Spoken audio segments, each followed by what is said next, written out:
林兒我練鏡個，林兒我練鏡個，林兒我練鏡個。咁多位網友你好啊，今次咧繼續講翻見寶塔品第11。咁咧之前佛陀咧就三變土田啦，咁亦都將大眾咧升上虛空。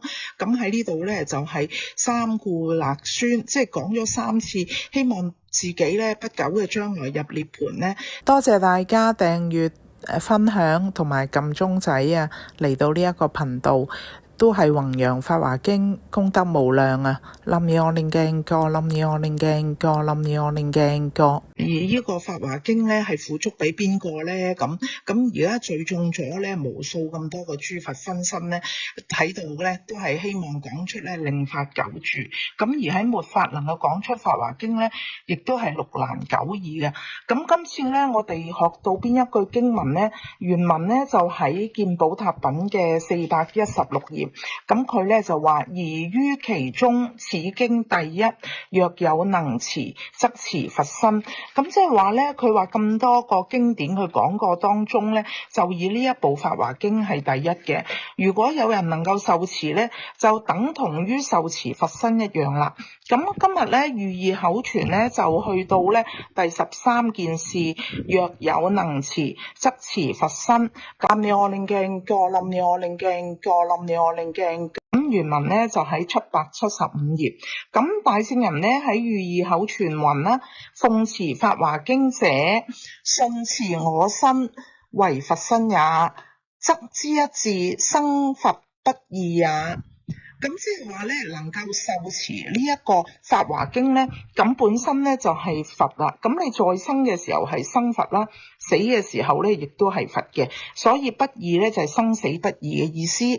上之能持之持是凡夫，持體是妙法五字，云持佛身是一一文文皆金色佛體故。咁佢話你受持呢個持字咧，就因為我哋係凡夫啦，我哋凡夫去受持，而個體咧就係妙法蓮華經呢5個字啦。咁呢5個字咧，我哋去唱誦呢5個字咧，就等同於受持佛身。咁而入邊嘅經文啊，全部法華經一嘅經文咧，都係金色嘅佛體嚟嘅。所以咧，是以持佛身者，是云信持我身以外無佛。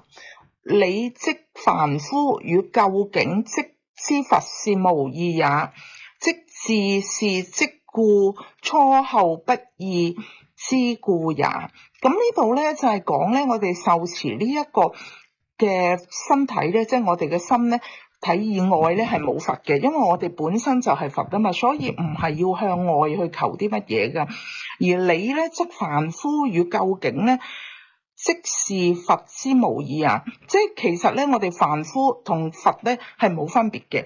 而呢個即字咧，即故初後不異咧，就係其實咧，佢之前咪講咗多寶佛嘅，多寶佛係以前嘅佛，同而家嘅佛咧都係一樣嘅，都係為咗咧宏通呢一個妙法蓮華經嘅。咁咩叫生死都係佛咧？咁想引用翻咧，先生咧，池田先生咧。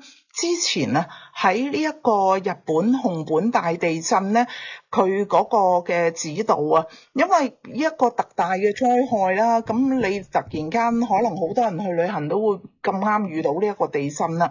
咁我強調呢個心之財咧係絕不會破壞，亦都係勉勵眾人咧係以呢一個勇氣啊，同埋希望咧去戰勝呢一個苦難嘅。呢一個心之財咧就係我哋嗰個即身成佛，自己本身就係佛咧，就唔係靠外在，而係靠自己內在嘅信心、信念堅強咧，係對任何嘅力量咧都係冇辦法摧毀。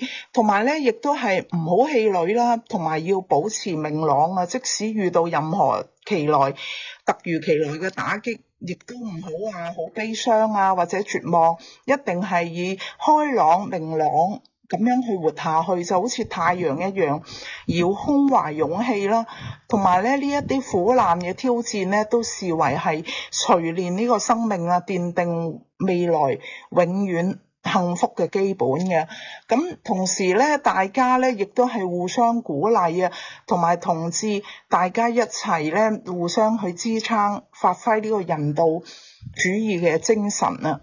咁所以呢個咧就係話咧，生亦都係佛，死亦都係佛，無論生死咧都係一齊，係一體嘅。咁亦都係為故人啦，死咗嘅人啊，我哋咧去送題目俾佢啊，南無可令鏡歌，南無可令鏡歌，南無可令鏡歌。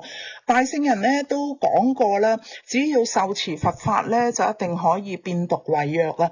即使係幾咁惡劣嘅環境咧，冬天一定會過去，冬必為春，亦都係現當二世，現在未來我哋能夠受持佛法咧，我哋都係能夠一生成佛嘅。